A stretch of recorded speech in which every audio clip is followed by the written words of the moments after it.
Essa aula está sendo gravada e vai ser depois disponibilizada para vocês via link do YouTube, tá?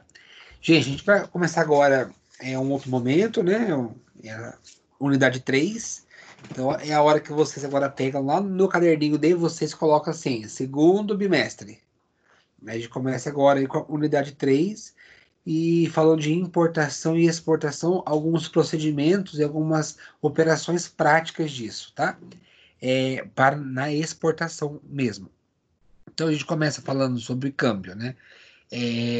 Até mais ou menos uma época aí, existia um monopólio do governo em relação à entrada de capitais estrangeiros, dinheiro estrangeiros, né?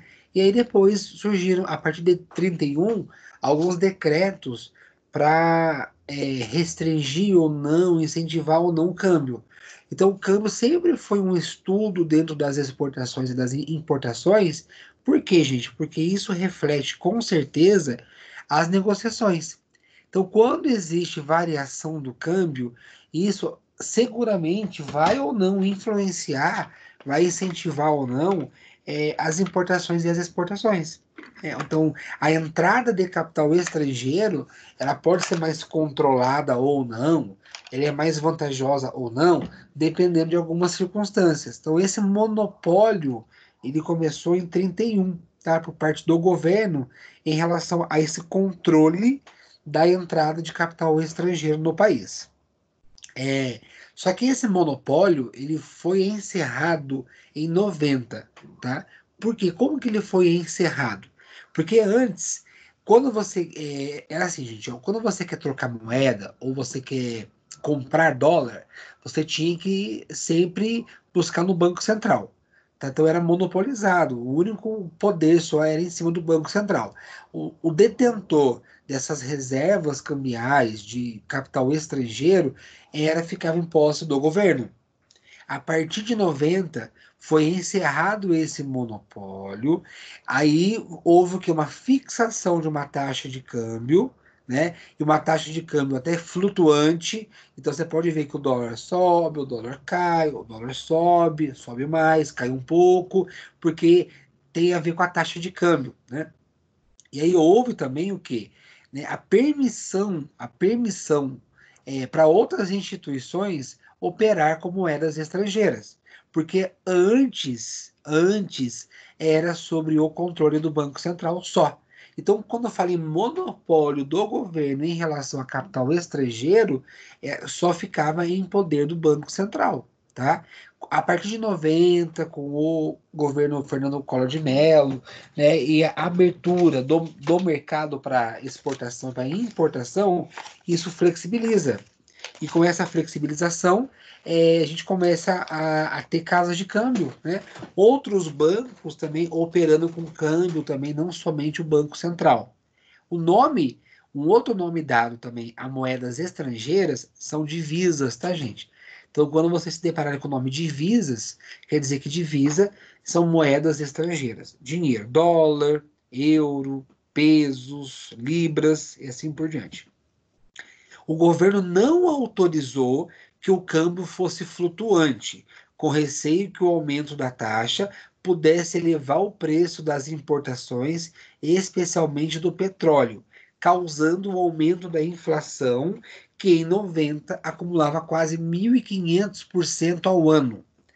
O que dá para entender por inflação?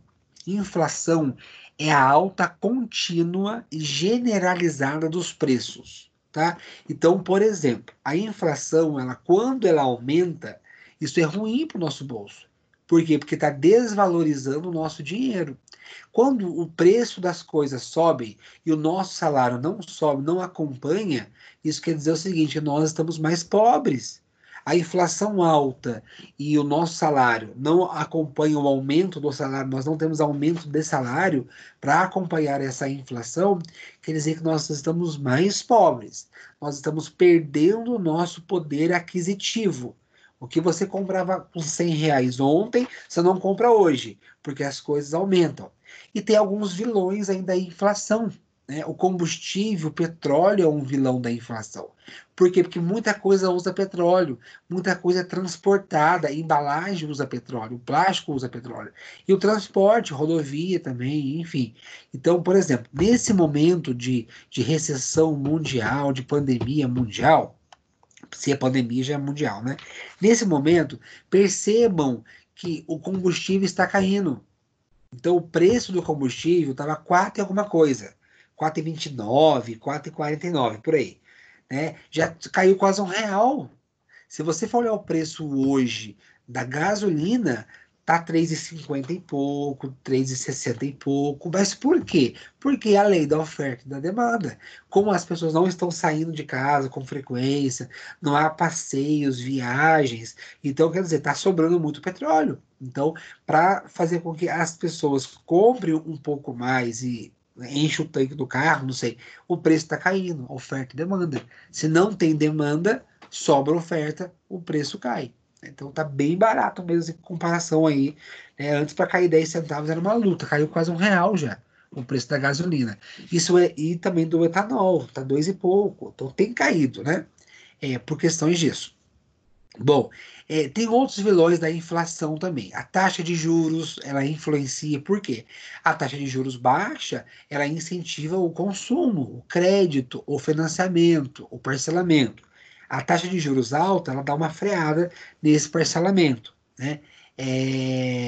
Que mais? O dólar também, né? Quando a taxa de câmbio aumenta ou não, isso também impacta na inflação. A energia também aumenta, os impostos. Então, tem alguns vilões da inflação que, quando você impõe, se você aumenta imposto, por exemplo, se você aumenta a energia, se você aumenta a taxa de juros, né? Então, você vai controlando, né? Você vai tentando controlar a inflação. A meta de todo governo é controlar a inflação, não deixar ela subir demais, tá? Então, inflação muito alta é ruim para o país, é ruim para a economia do país.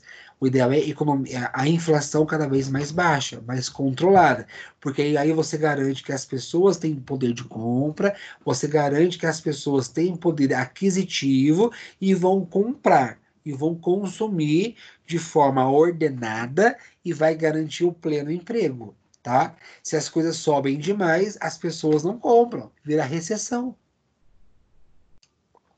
Hoje, por exemplo, por que nós estamos em recessão? Porque tem oferta, tem produto, tá num preço até acessível, mas as pessoas não têm dinheiro para comprar. Por quê? Porque não tem emprego. Ou se tem dinheiro, mas não quer comprar. Ninguém agora quer trocar de carro, ninguém agora quer ficar comprando roupa, ninguém agora quer fazer viagem, nem pode. Né? Então, tem pessoas que até têm poder aquisitivo, mas a situação de saúde pública não permite isso. Então, isso é recessão. É ter produto, mas não ter pessoas para comprar.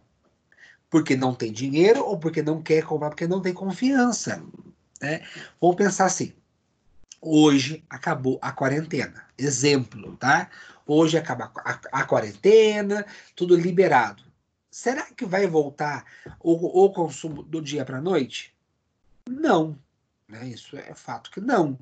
Por quê? Porque demora para que as pessoas peguem confiança, né?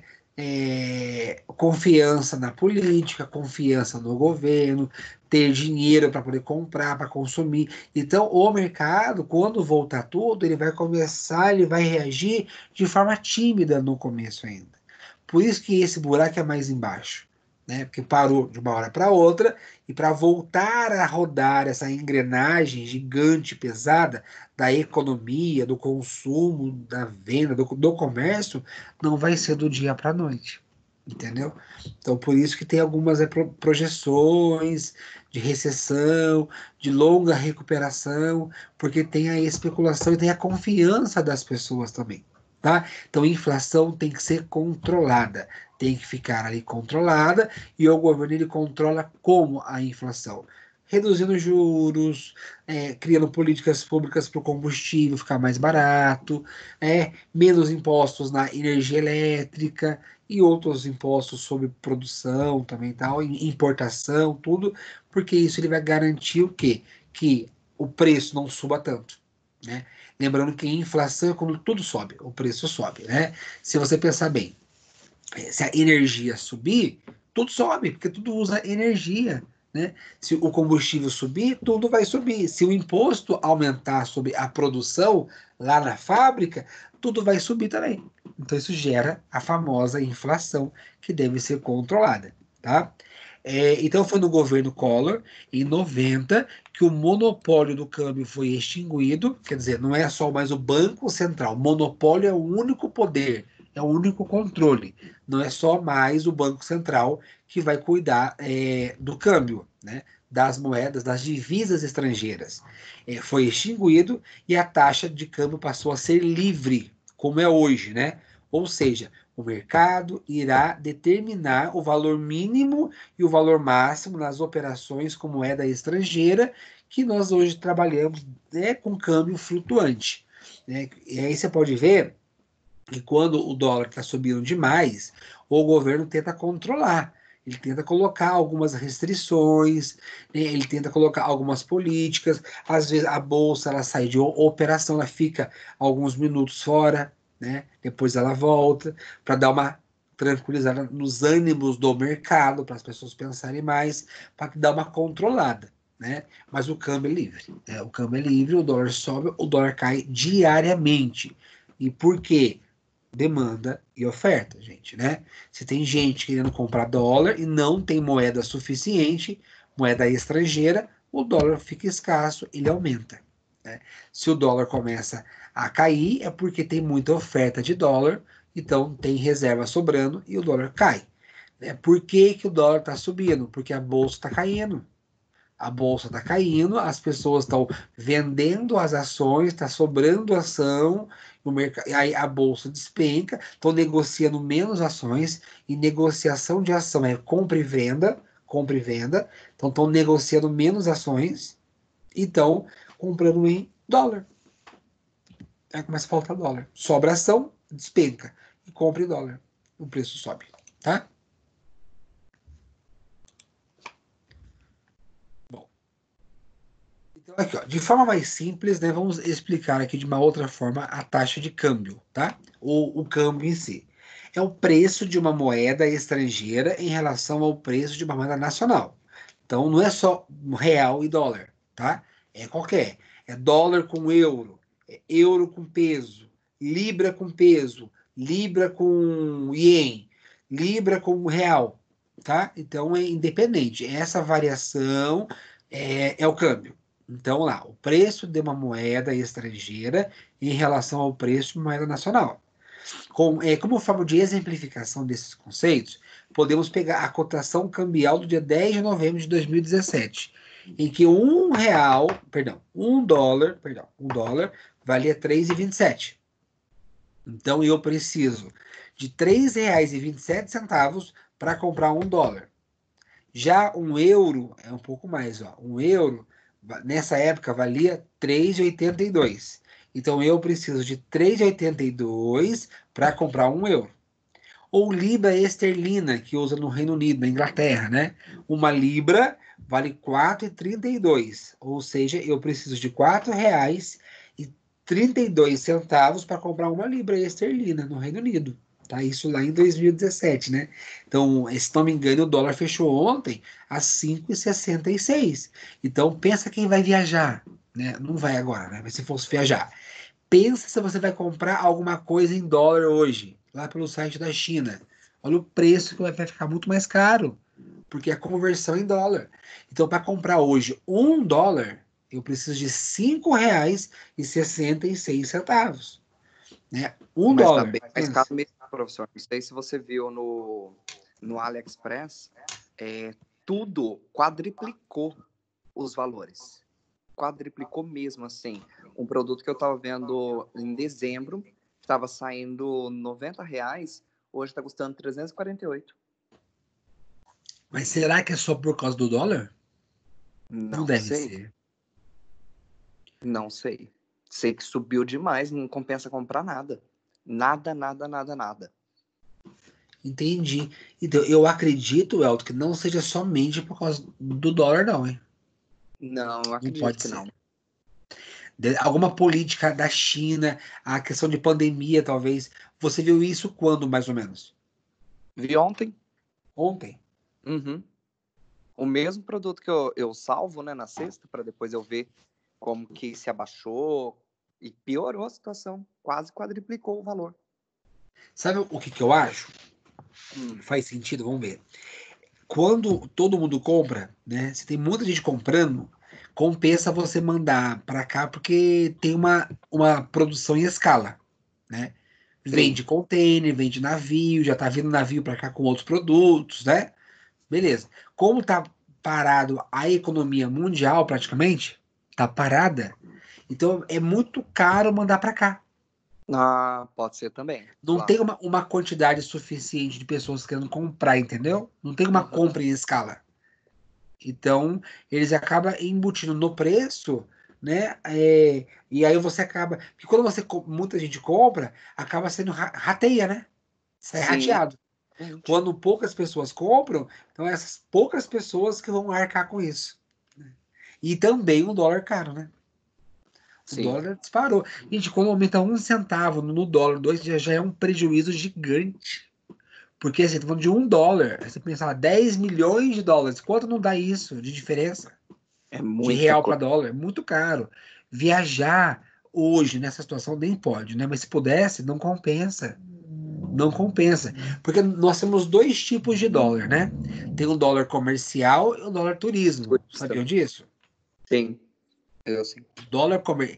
Esse que sai cotado, que sai na bolsa, no jornal, é o dólar comercial, né? Que é para compra, empréstimos, negociação comercial, tá? Barril de petróleo e tal. Quando você vai viajar, né, o Elton vai para Disney.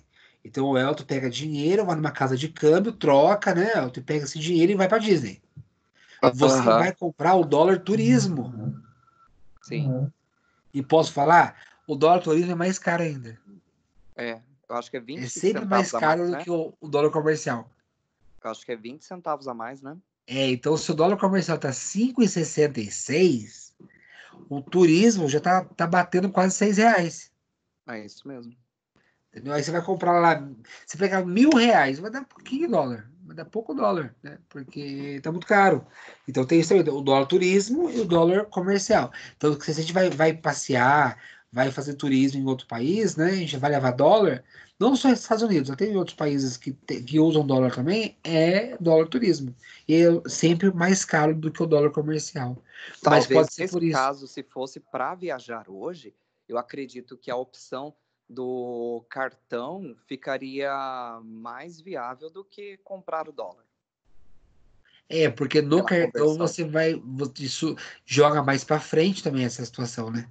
Joga para Isso. frente e também tem uma taxa diferenciada lá nas compras internacionais, né? Sim, e como é questão da oferta e da procura, professor, é dentro deste assunto também. A minha amiga, essa semana agora no Groupon, ela comprou uma viagem para, precisa ser duas pessoas por questão de quarto, para Grécia, ela tá pagando R$ 1.300. Barato, né? Super barato, 5 dias, tá de graça, mil e Verdade. trezentos reais, não é, e isso o avião já incluso, tá? A passagem de Tá. avião já incluso, tá E mega quando que barato. ela vai? Aí ela tem até 2 anos para ir. Entendi. O Compensa único quem tem jeito que dinheiro as agora, compensa comprar empresas hoje, né? Sim, sim. Agora os cruzeiros continuam caríssimos, porque eu vi o preço. Tá caro ainda. Tá uma fortuna. E sem data, né? E sem data? Não Sem tem data. data de volta. Mas tem muito restaurante vendendo, né? Vendendo cerveja, vendendo pratos para quando voltar, né? É para entrar Exata. dinheiro, né, gente? É para circular, né? A economia, né? Digamos Ontem assim. mesmo, a dona do pet shop que eu levo meus cachorros, ela. Ontem não, desculpa, domingo. Domingo, ela me mandou uma mensagem no WhatsApp. E aí eu fui ver e ela falando dos novos laços, tudo, né? Ah, Que chegou se eu queria que reservasse, porque não tá entrando dinheiro, né? Obviamente não, não. não tá entrando dinheiro. E ela nunca E, fez isso. Nunca. e o pet shop não pode abrir, né? Não. E lá, Teoricamente, não pet poderia shop, abrir, né? teoricamente, que é ali no Aquários, então, assim, acaba sendo que o fluxo ali é grande, porque o pessoal que mora ali em volta, tudo leva o cachorro para tomar banho toda semana. Não sei como tá fazendo. Também não sei. É assim, gente, são duas situações, é muito difícil, né? Eu não tô julgando, eu tô apenas avaliando com vocês, tá? Compartilhando Sim. angústias. De um lado, a gente tem essa situação de saúde pública, que tem que ficar de confinamento, né? Uhum. Porque senão vai alastrar como já está alastrando, né? Você olha Sim. Manaus, tá assim, absurdo, absurdo. O número de casos aí que tá aumentando, tá triplicando todo dia. E muita gente morrendo. Só que também tem um outro, então tem que fazer quarentena. Mas também tá todo mundo desesperado por dinheiro, porque precisa pagar funcionário, pagar, né, se manter. Então você vai, você Exato. anda pela. Que dia que foi? Hoje é ontem, não, domingo, não, sábado, menino, sábado. Eu dei uma voltinha de carro, um monte de comércio aberto, meia porta, Sim, meia meia porta porta. Uhum. aberto ali e o povo trabalhando. É. Aí eles estão Por quê? fazendo uma Porque ele precisa de escala dinheiro, é que, bem difícil, é uma situação delicado, Elton. É muito delicado. sim, eles estão fazendo uma escala de 35% só dos funcionários. Outros eles já mandaram embora dentro do Ah, comércio de rua. E eles estão fazendo essa escala com 35% só e meia porta e vai entrando sempre de 3 em 3 pessoas, dependendo do tamanho do comércio. Mas isso escondido da fiscalização, que na hora que a fiscalização passa, eles não podem entrar, não pode pedir para abrir, é para entrar. Mas eles podem é? pedir para abrir a porta para ver quantas pessoas estão lá dentro, daí eles estão multando. Entendi. É complicado, né? Sim. Bem complicado. Eu, assim, eu fico na minha, porque eu vejo que, assim, de um lado, eu entendo uma situação perigosíssima, e o outro Aham. lado é uma situação de economia, gente, né? Exatamente. É muito, muito triste, né? A gente tem que torcer para que isso passe o mais rápido possível. Só Exato. isso. Só isso, né? Até porque aí depois que passar, leva um tempinho ainda para as coisas começarem a andar, né? Sim, eu acho que só ano que vem vai voltar a andar assim, não normalmente, mas pelo menos com 70% de como estava antes. Eu É, com acredito. mais confiança, né, Walter? Uhum, eu acho que vai ser depois do carnaval, viu? Do ano que vem, né? Do ano que vem. Porque assim, tem muita gente perdendo emprego, né? Uhum. Muita Já gente. perdeu, que tá perdendo, né? Enfim, vamos lá. Gente, ó, estabilidade econômica pós Segunda Guerra e Grande Depressão. Então, assim, primeira coisa, né? Em 1929, houve o quê? Houve uma grande crise nos Estados Unidos, que é essa de agora. Está sendo comparada a essa Grande Depressão, né? Que demorou até anos para o país e para o mundo, né? Voltar a ter um fôlego maior, né? E depois veio um baque da Segunda Guerra Mundial. Então foram dois assim grandes baques aí modernos, digamos assim, 29 e depois com a Segunda Guerra Mundial.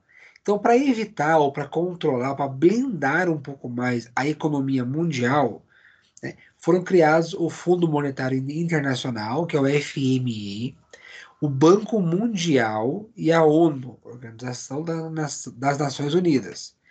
E são instituições multilaterais. Isso quer dizer o quê?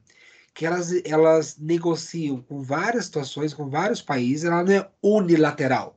Ela não foi criada por causa de um país, mas é multilateral e tem como objetivo, ela acompanha de uma forma geral o sistema financeiro mundial, né, que nós vivemos hoje é um sistema capitalista, de acumulação, de posse, de dinheiro, e é o sistema vigente hoje, é o que dá certo no mundo. Ah, dá certo, professor? Não, porque tem pobreza. É o ideal? Não, não é ideal, porque tem pobreza, tem miséria. Mas hoje é o que acontece, é o capitalismo, a acumulação. A gente vê, por exemplo, o que é um capitalismo, né? A gente vê em tempos de crise como essa, pessoas faturando dinheiro com drive, né, com entrega de comida, com venda de máscaras, funerárias com venda de urna, de caixão, né? Então, em cima, enquanto você chora, tem gente vendendo lencinho. né? Então esse é o capitalismo. Enquanto uns estão chorando, tem gente ali vendendo lencinho para você enxugar suas lágrimas. Isso é o capitalismo. É enxergar oportunidades. É ruim? Não, não estou criticando. Estou dizendo que é um modelo que existe hoje, praticamente mundial, e é o que deu certo nos últimos tempos aí, né? Se existe um outro modelo aí, que é o socialismo, o comunismo, e se realmente isso funciona ou não, é outra situação. Mas esses fundos internacionais, o Banco Mundial, é para controlar e dar suporte aos países de uma forma mais controlada, estudando sempre o que? As variações do sistema financeiro. Né? E, no entanto, desde então, muita coisa mudou. Né? Os Estados Unidos tiveram seu poder econômico e financeiro fortalecidos por sua moeda, o dólar. Os países fortes da Europa formaram um bloco econômico chamado União Europeia, né? E com uma moeda única, que é o euro. O Brasil, a Rússia, a Índia, a China e a África do Sul, antes chamado de países emergentes, hoje formam os BRICS: Brasil, Rússia, Índia, China e a África do Sul. Então, esse fortalecimento de alguns países, né, a junção de alguns blocos, de países que eram emergentes agora não são mais, né, estão na ascensão, aí, saindo dessa faixa da pobreza, digamos assim, né, e o dólar ganhando força frente a outras moedas e sendo uma moeda internacional negociada na exportação e na importação, são medidas que vêm sendo tomadas desde então, essa grande depressão de 29 até hoje, para quê? Para fortalecer, para controlar, né? Por exemplo, um país, ele não pode produzir moeda por produzir. Eu não sei se alguém já pensou nisso. Professor, mas então, assim, se o problema é dinheiro, é só produzir mais dinheiro. É só fabricar mais dinheiro. E não pode. Por quê? Porque a fabricação de dinheiro, ela é proporcional à quantidade de ouro de reservas que o país tem. Então não é só simplesmente você criar moeda. Ah, vamos lá, faz papel aí, faz aí muitas Isso daí é notinhas referente de ao 100 Tesouro reais. Direto que tem em cada Oi? país, professor? É referente ao Oi? Tesouro Direto que tem em cada país? Exatamente, isso mesmo, né? Ah, É, ok. as divisas que ele tem, né? Uhum. Então, Mas, assim, por exemplo, já, assim, professor, igual esse ano, que o Trump lá, numa reunião que teve com os outros líderes, e inclusive com o Bolsonaro, ele declarou lá que o Brasil não era mais considerado de terceiro mundo, né? Que ele teve certo. aquela elevação. E Aham. agora, com essa desestabilização econômica, digamos que todo o mundo, exceto a China, regrediu.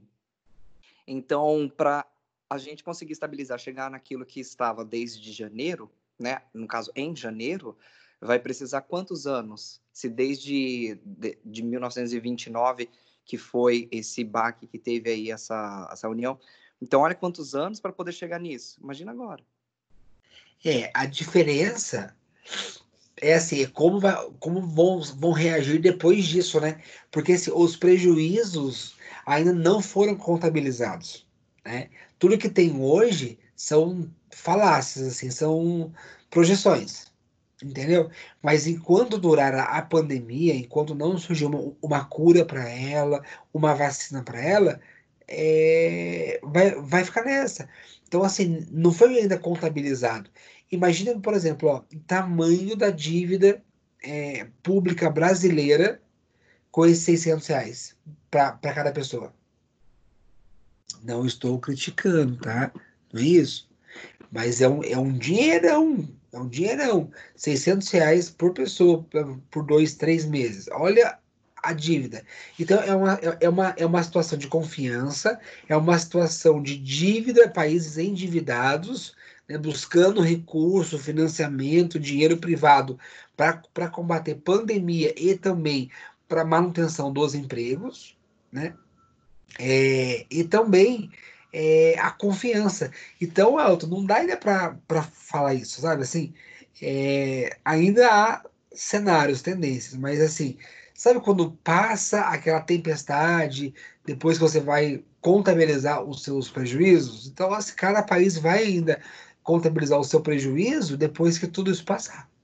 Mas é claro que demora anos, anos e anos para ganhar confiança, para ter dinheiro circulando, para ter o pleno emprego de novo, né? Então, assim, depende muito de políticas públicas que vão surgir, de incentivos e parcerias, não só do Brasil, mas de país com país, dos blocos econômicos.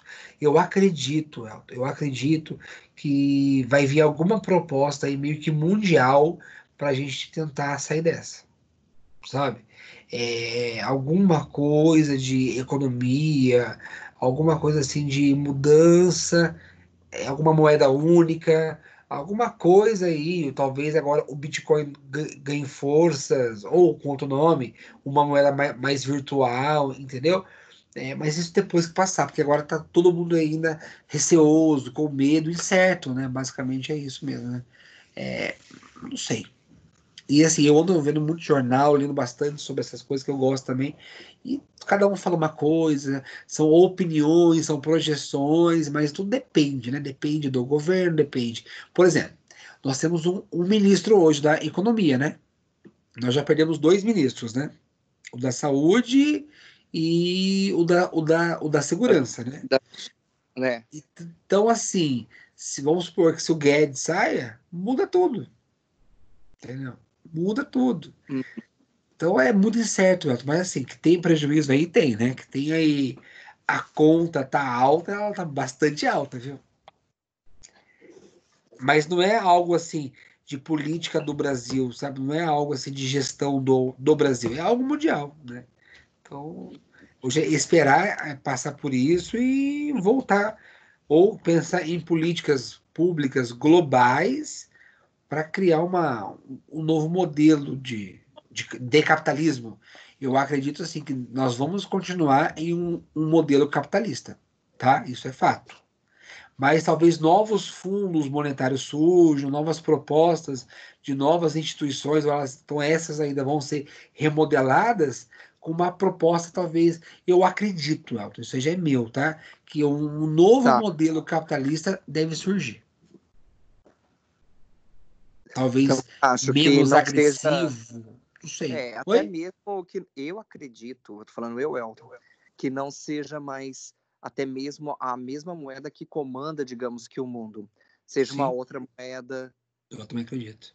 Né, são conspirações que a gente Mas isso acaba só vai acreditando. surgir depois que passar essa pandemia e de muito estudo, entendeu? De Sim, testes, claro. aprovações em, né, Para instâncias saber como superiores que aí para surgiu poder dar realmente certo, né? Então, isso. deve ter alguma coisa já acontecendo internamente, meio que em segredo, né, como propostas aí, né, para depois, para uma possível subida e recuperação econômica mundial, Sim. Eu entendeu? acredito até mesmo que muita dívida internacional de vários países pode ser que sejam perdoadas ou adiadas por inúmeros anos até restabilizar toda essa parte econômica, né, do mundo, né? Também acho. Também acho, viu? Também acho. Certamente, depois disso tudo, agora é todo o esforço para conter isso, né? É para conter, para segurar, para ser menos danoso, menos impactante. Mas depois que isso passar, certamente os líderes mundiais vão se reunir de cada país, de cada bloco, para poder pensar, né, para como é que a gente faz para limpar agora essa sujeira, para recuperar tudo, né? Então, coisas Sim, virão ainda, a gente vai viver muita coisa disso ainda de entender essas jogadas. Tem coisa que vai dar certo, tem coisa que não vai dar certo, né? Mas vamos esperar. Quem viver, verá, né? exatamente. Como é que a gente faz hoje, então, para internacionalizar, né, a parte burocrática da gente, das empresas brasileiras? Então, há alguns passos que devem ser seguidos pelas empresas, quer seja a própria empresa fazendo, tá? Ela mesma, ela quer exportar, ou ela quer contratar uma trade company, uma empresa que vai fazer isso para ela, né? Mas ela tem que ter o quê? Uma habilitação legal primeiro para isso. Ela tem que ter uma permissão para isso, para ela poder ela busca uma certificação, um aval, uma autorização para que ela possa realmente vender os seus produtos lá fora, ela possa exportar, né? Então, para exportar, qualquer empresa precisa efetuar um registro da sua atividade, conhecido como radar. Então, é o primeiro documento, gente, que nós temos que ter enquanto empresa, que é um registro de rastreamento da atuação dos intervenientes aduaneiros.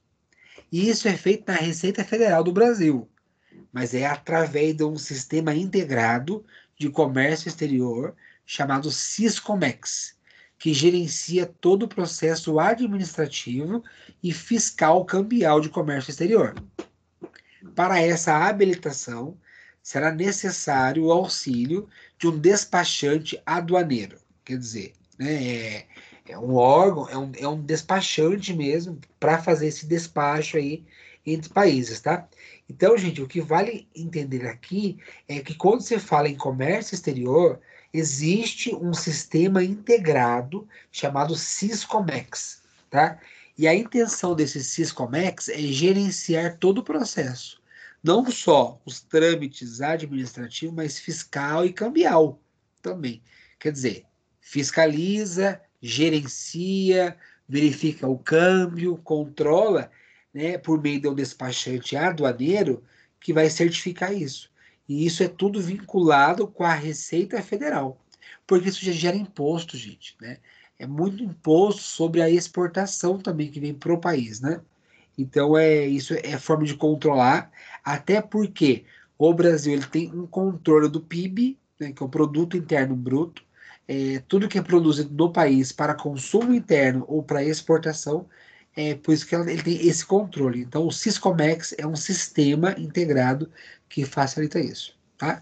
Exemplo, ó, as exportações estão sujeitas a procedimentos especiais e podem necessitar de autorização especial para ser comercializado, com a emissão de certificado técnico para comercialização. Vejamos como exemplo o comércio de brinquedos. Independentemente de suas características, o fabricante deverá ter o seu produto certificado junto ao Inmetro, Instituto Nacional de Metrologia, Qualidade e Tecnologia. Nesse caso, não se trata de uma barreira técnica, mas de uma exigência técnica tanto do Brasil como de muitos países, pois existe uma questão muito séria relacionada à segurança da criança. Então, esse brinquedo, para ele ser comercializado e para ele ser vendido para o outro país, ele precisa passar por uma certificação do Inmetro, avaliando, testando ali. Então, o Inmetro é um exemplo, gente, tá? Existem vários controles, até a própria ABNT, né, que ela verifica, a Associação Brasileira de Normas Técnicas, que ela certifica, ou a ISO 9001 da qualidade, enfim, tem que passar por situações brasileiras certificando que o produto tem qualidade, é garantido, tem um selo.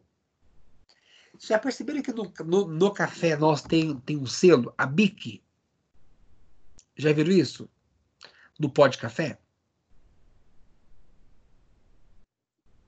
Já sim. A BIC, né? É um selo de qualidade daquele café. A BIC.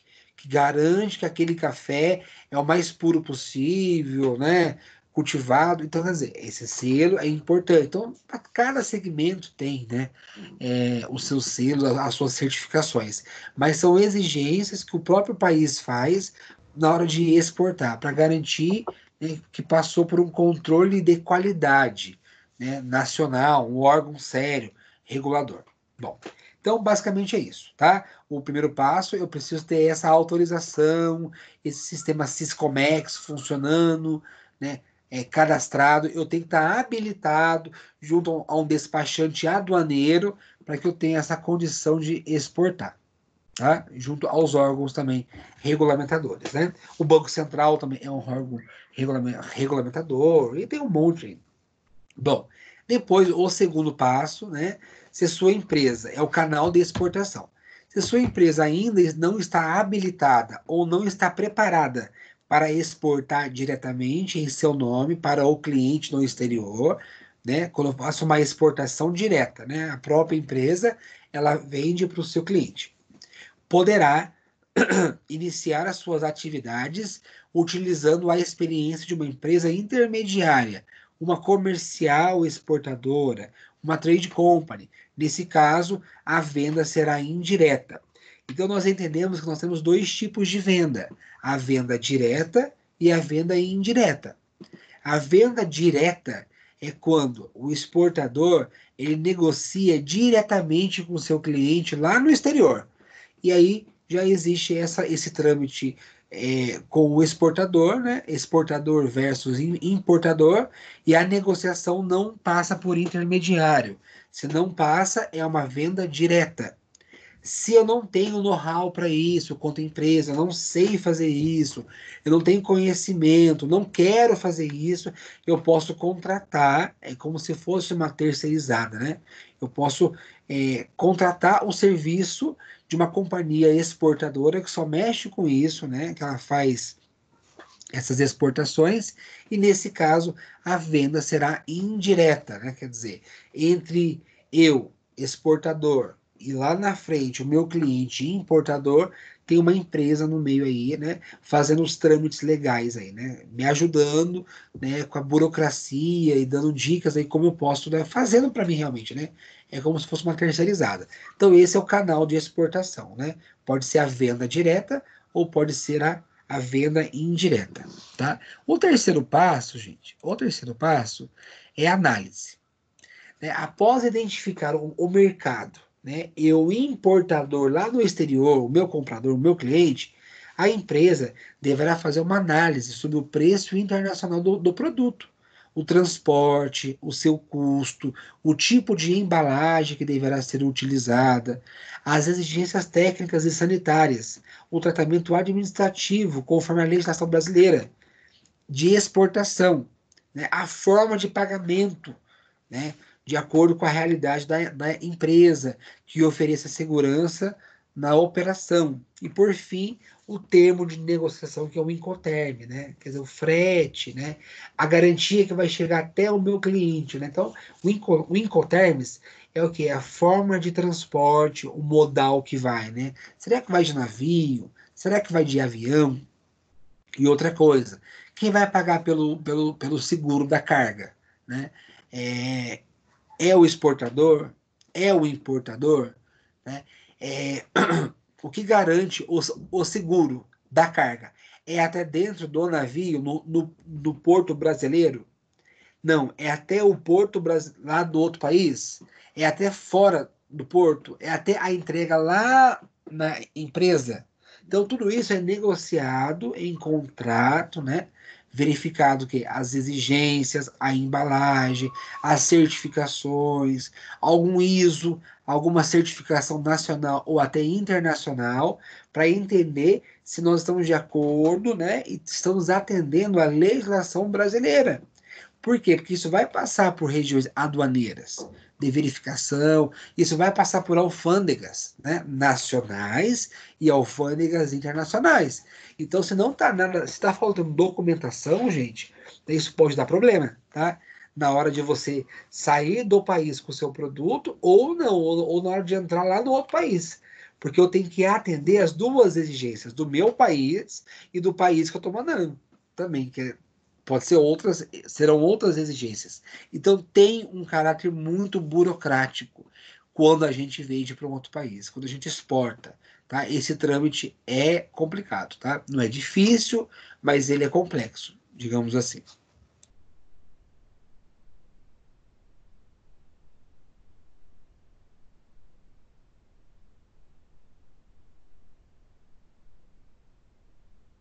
O meu mudo. Pronto. O contato, quarto passo.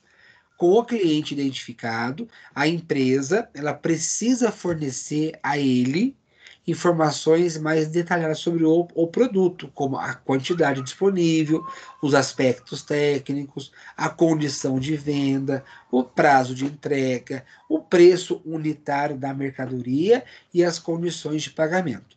É uma negociação mesmo diretamente entre comprador e vendedor, né? Claro que tem produto que você vende primeiro para depois produzir. É o caso de avião, né?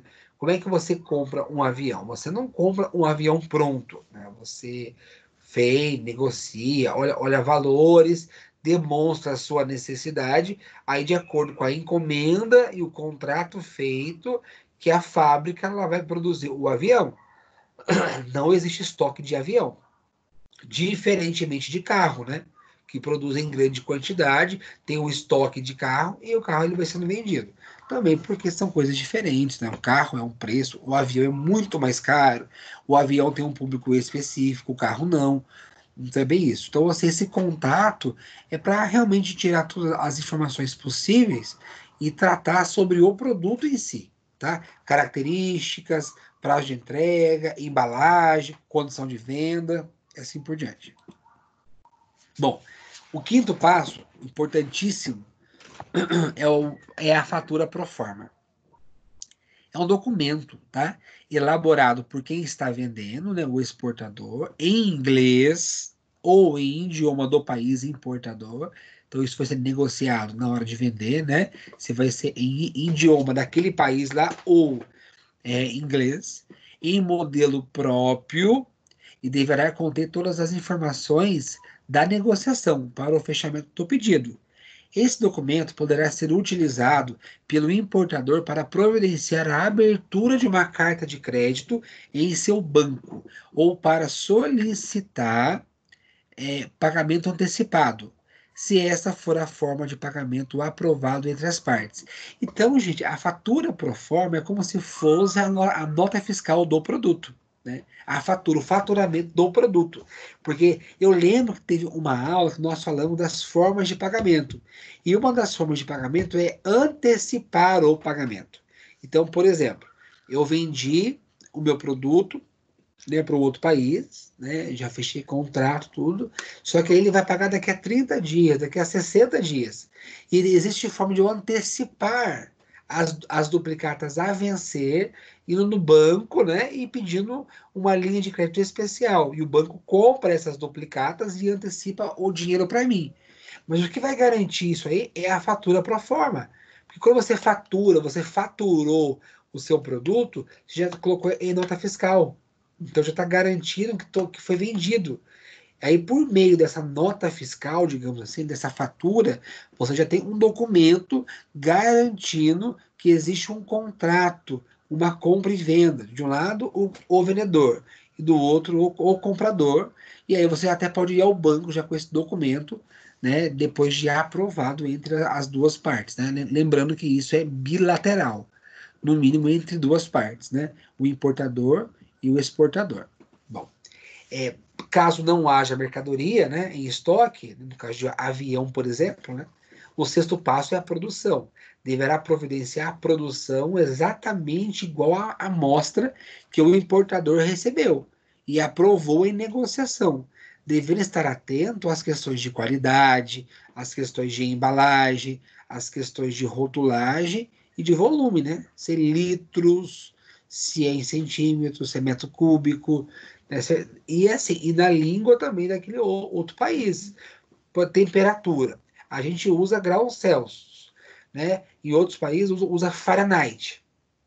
Então tem que ver o que eu vou colocar ali. Né? Eu tenho que atender às condições do meu cliente. Então não faz sentido eu colocar conservar a 10 graus Celsius, sendo que está indo para um país que usa Fahrenheit. Então eu tenho que mandar em Fahrenheit. Ou coloco nos dois, em Celsius e Fahrenheit. Entenderam? Então, assim, é atender às exigências daquele país, né? As formas de medição de volume daquele país.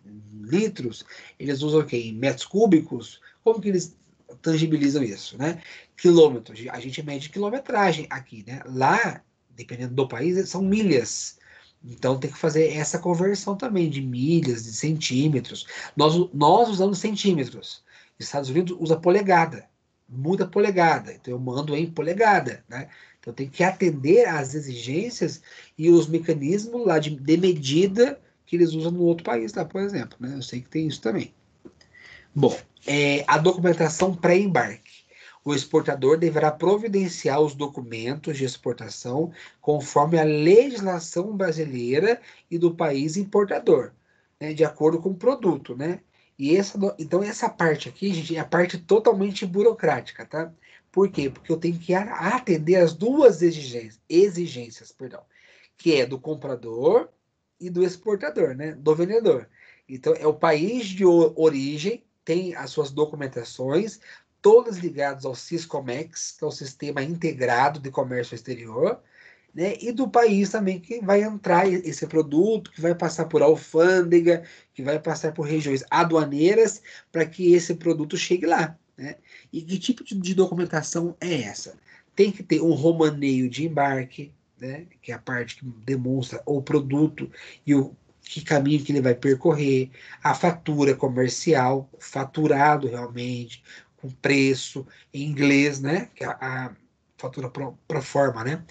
Um registro de exportação no Siscomex, né? Depois a nota fiscal em si da exportação, um certificado de origem, outro certificado, se assim for exigido, conhecimento de transporte internacional de carga, um certificado de seguro, toda a carga tem que ir com seguro, obrigatoriamente com o seguro da carga, né? E um contrato de câmbio de exportação, né? Como é que vai ser o câmbio? Qual que é o valor negociado?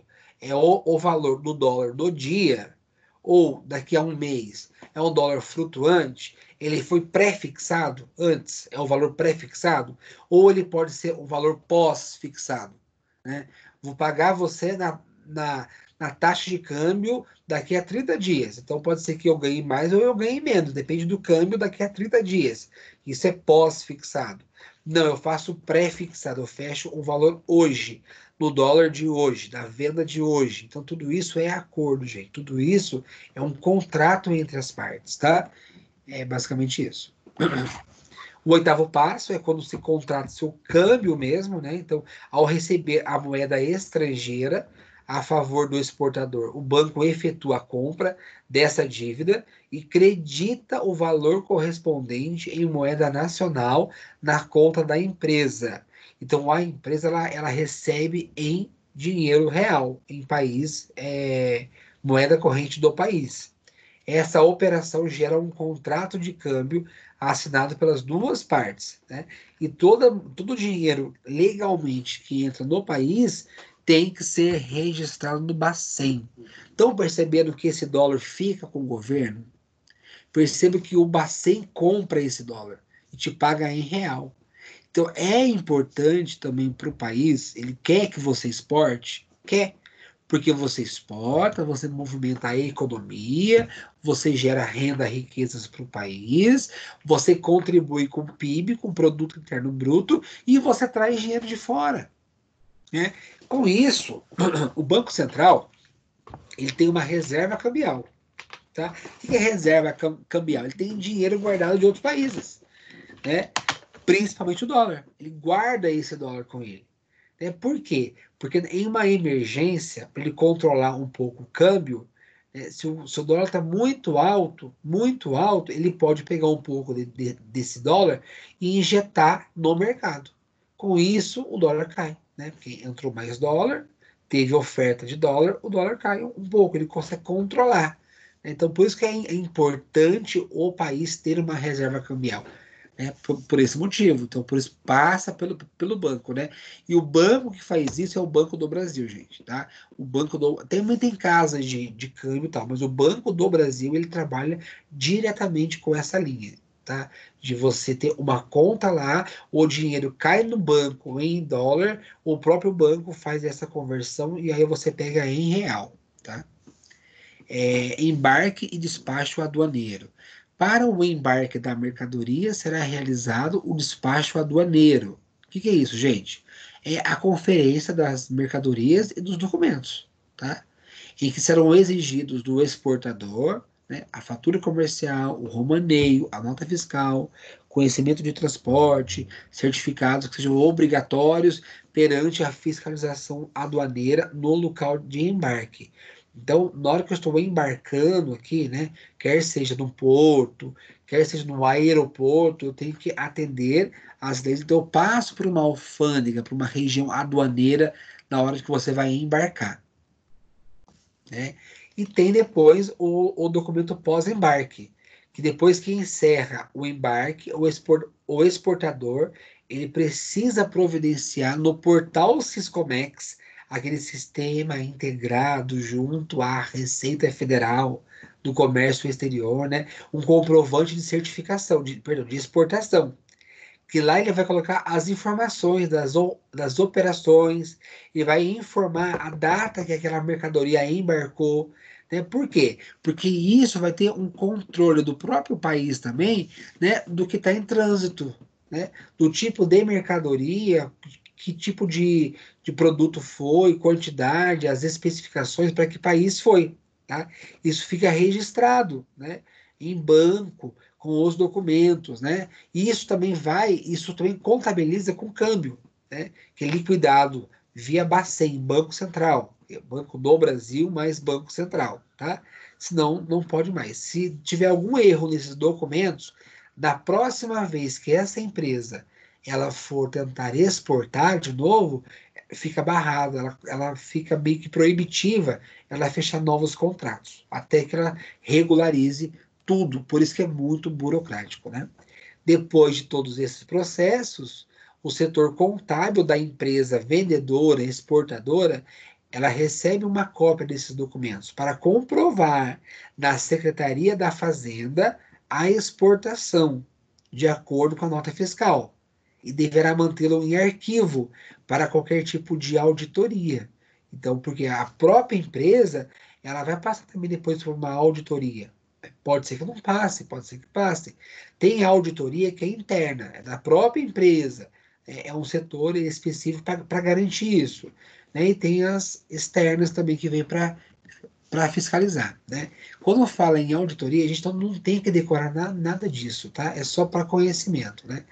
Que tipo de documento nós temos que ter guardados, então, guardar o tipo de documento em caso de exportação. A habilitação legal, que é o radar, o canal de exportação, se ela foi direta ou foi indireta, né? Uma análise, pesquisa do tratamento, né, do preço, logística da coisa, todo o contato com esse cliente, desde o início da negociação, e-mails trocados, documentos, tal, a fatura pro forma, que é quando você fecha a negociação, né? Tem a produção, né, que é você produzir e estocar. Antes disso, muitas vezes, o seu comprador ele recebeu uma amostra desse produto, né, um protótipo, para ele saber se realmente ele quer comprar ou não. A documentação pré-embarque, né, que é lá de acordo com o Inmetro, ABNT, Banco Central, né, o câmbio em si, que isso é para negociar com o Banco do Brasil para fazer a conversão do câmbio, né? Entra dólar no banco e aí a gente paga em real. O embarque aduaneiro, que é quando você despacha para um outro país aquela mercadoria, você passa por um entreposto aduaneiro, né, no aeroporto ou no porto, né, e depois que você despacha, essa mercadoria ainda está em trâmite, né, está ainda navegando por águas aí, ou por espaço aéreo, você já entra com essa documentação pós-embarque. É para garantir que você mandou, né, e tudo isso é via Siscomex. Então você encerra esse processo de venda, de exportação via Siscomex, tá? Não esqueçam essa palavrinha, Siscomex, importantíssima, tá? Sistema integrado, né, do comércio exterior, tá? É um sistema integrado junto à Receita Federal, para que ela controle tudo isso. Sem Siscomex não se faz exportação. Tá? Então vejam bem, né? É muito burocrático, né? E a gente está olhando o lado da exportação, muito mais, né? Como que um vendedor ele vai se comportar na hora de vender.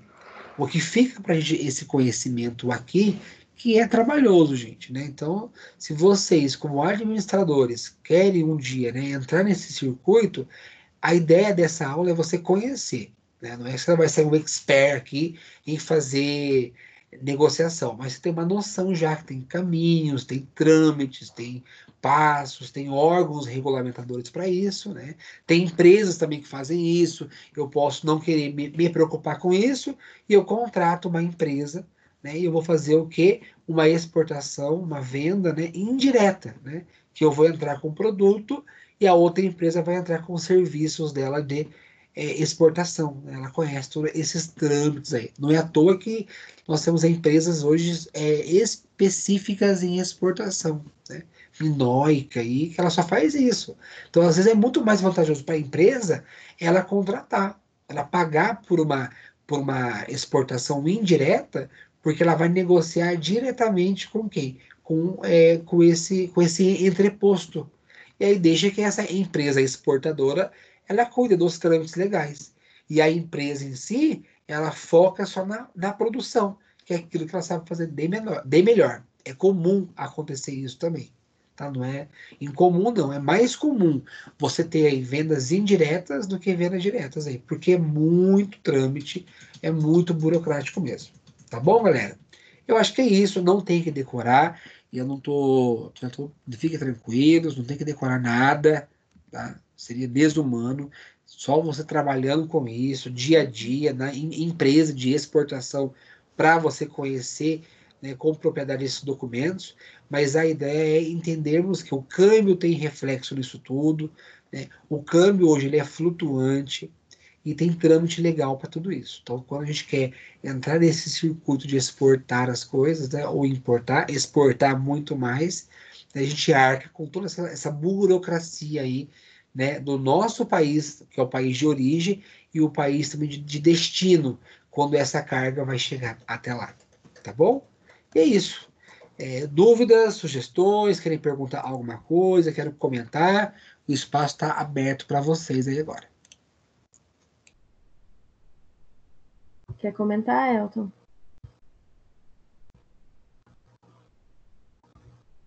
Já até sumiu, já. De novo, né? Dormiu nessa hora, né, Tati? Alguma dúvida, Tati? Sumiu. Não? Não. Tranquila? Uhum. Então tá bom. Eu vou subir essa aula agora no. Deixa eu voltar aqui. Eu vou subir essa aula agora, tá? Tá bom.